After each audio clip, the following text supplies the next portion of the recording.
Flanked on one side by the famous Sydney Harbour Bridge and on the other by the beautiful Sydney Opera House, Circular Quay attracts more than 10 million visitors every year.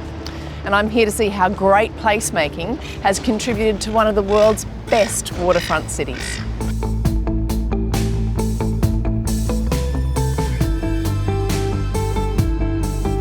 One of the key planning challenges in managing this place is how to balance the needs of local people, business and tourism, whilst developing a vision for the constant renewal that goes on here. Jahn, who is the Director of City Planning, Development and Transport at the City of Sydney Council, explains.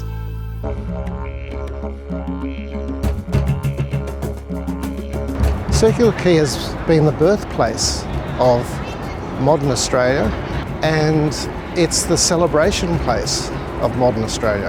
And of course, over time it has been transformed from a mercantile, busy port city with really a polluted edge, like most maritime cities, to gradually from the 1990s becoming more pedestrianised, more accessible, till today where it's the place for holding, as I said, celebrations.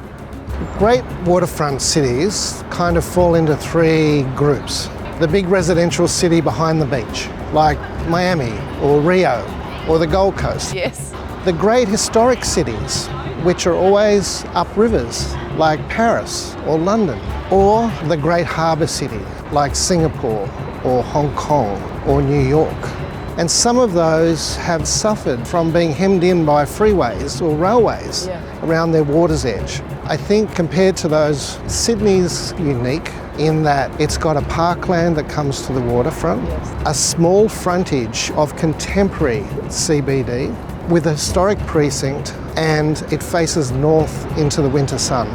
So at an intimate scale and at city scale, we're carving out public space, essentially to make connections and to create places where people can just dwell and enjoy the city.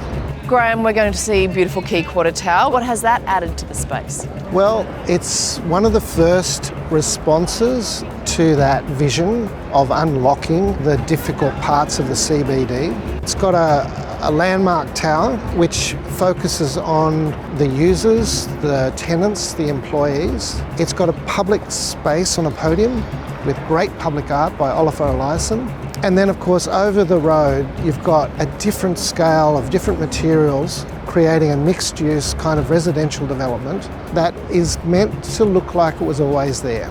If that had not been achieved, that would be a difficult project to proceed with, but it was achieved and it has been executed very well, and I'm very pleased to see it come to fruition.